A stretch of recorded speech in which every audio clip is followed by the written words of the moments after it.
السلام علیکم ناظرین حضرات، صدقۃ الفطر کیا ہے اور صدقۃ الفطر کب دیا جاتا ہے اور صدقۃ الفطر کس کو دیا جاتا ہے اور صدقۃ الفطر میں کیا دینا چاہیے اور صدقۃ الفطر کے کیا فائدے ہیں۔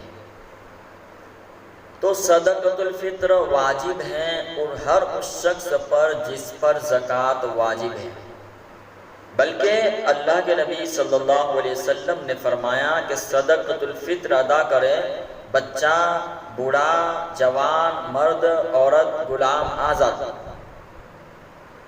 سب اپنی طرف سے صدقۃ الفطر ادا کریں۔ جو بچے ہیں، نابالغ ہیں، ان کی طرف سے والدین صدقۃ الفطر ادا کریں، اور جو بچے بڑے ہیں، شادی ہو چکی ہیں، تو وہ بچے اپنی طرف سے صدقۃ الفطر ادا کریں، عورت اپنی طرف سے صدقۃ الفطر ادا کریں۔ اگر شوہر ادا کرتا ہے تو اچھی بات ہے۔ تو صدقۃ الفطر ہر مسلمان پر واجب ہے، جس کے اوپر زکوٰۃ واجب ہے اس کے اوپر صدقۃ الفطر بھی واجب ہے، اور چاہے کتنا ہی بڑا چھوٹا بچہ ہو، ایک دن کا بچہ کیوں نہ ہو، والدین اس کی طرف سے صدقۃ الفطر ادا کریں۔ اب صدقۃ الفطر کب دینا ہے؟ صدقۃ الفطر اللہ کے نبی صلی اللہ علیہ وسلم عیدگاہ جانے سے پہلے صدقۃ الفطر نکالتے تھے،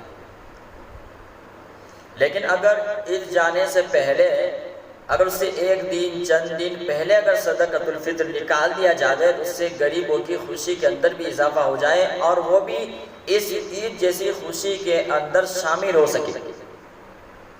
تو صدقۃ الفطر عید سے پہلے ہی دے دینا چاہیے۔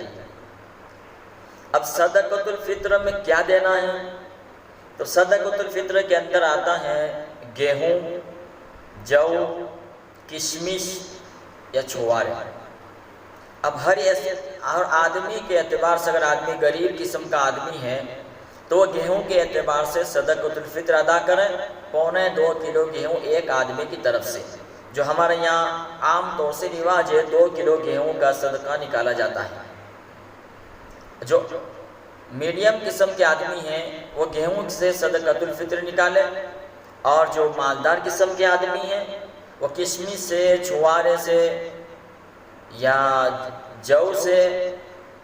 یہ تھوڑی قیمتی چیز ہوتی ہیں، تو جو قیمت والے ہیں، جو پیسے والے ہیں، مالدار قسم کے حضرات ہیں، یہ ان چیزوں سے صدقۃ الفطر ادا کریں تاکہ غریب کو کچھ فائدہ ہو سکے، ورنہ 20 روپے کلو گیہوں کے اندر سے 40 روپے ایک آدمی کے، مطلب 40 روپے کے اندر غریب کا کیا فائدہ ہوگا۔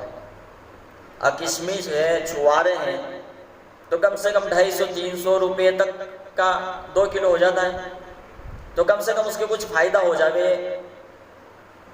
تو غریب قسم کے آدمی گیہوں سے نکالیں، اور جو مالدار قسم کے آدمی ہیں یا چھوارے، کشمش سے صدقۃ الفطر ادا کرنا چاہیے۔ صدقۃ الفطر کس کو دینا اور کس کو نہیں دینا؟ صدقۃ الفطر انسان کے اوپر، جیسے کہ والد ہیں، دادا ہیں، پردادا ہیں، ان کو اوپر کی پیڑھی تک نہیں دے سکتے، اور نیچے جیسے بیٹا ہے، بیٹی ہے، پوتا ہے، پوتی ہے، پرپوتا ہے، نواسا ہے، ان کو بھی صدقۃ الفطر نہیں دے سکتے۔ ان کے علاوہ خالہ ہے، پھوپھی ہے، چاچا ہے، یا اور کوئی رشتہ دار ہیں، یا جو بستی کے اندر غریب قسم کے آدمی ہیں، ان کو بھی صدقۃ الفطر دے سکتے ہیں۔ اب صدقۃ الفطر دینے کے کیا فائدے ہیں؟ صدقۃ الفطر اس لیے دیا جاتا ہے کہ رمضان المبارک کے مہینے میں آدمی سے کچھ غلطی ہو گئی، یا کسی کو کچھ بول دیا، یا نوافل کا اہتمام نہیں ہو پایا، کم ہو پایا، قرآن کریم کی تلاوت کم ہوئی، یا تراویح چھوٹ گئی، یا روزے میں کچھ غلطی ہو گئی، تو اللہ تبارک و تعالیٰ صدقۃ الفطر کی وجہ سے ان کمی کو پوری کر کے اللہ تعالیٰ اس کو شرف قبولیت عطا فرماتا ہے۔ اللہ کے نبی صلی اللہ علیہ وسلم نے فرمایا، جس نے صدقۃ الفطر نکال دیا اس کی رمضان کی عبادت کے قبول ہونے کے لیے اور کوئی چیز مانع نہیں ہو سکتی۔ اس لیے صدقۃ الفطر ہر ایک کی طرف سے نکالے۔ اللہ تعالی ہم سب کو اس پر عمل کرنے کی توفیق عطا فرمائے۔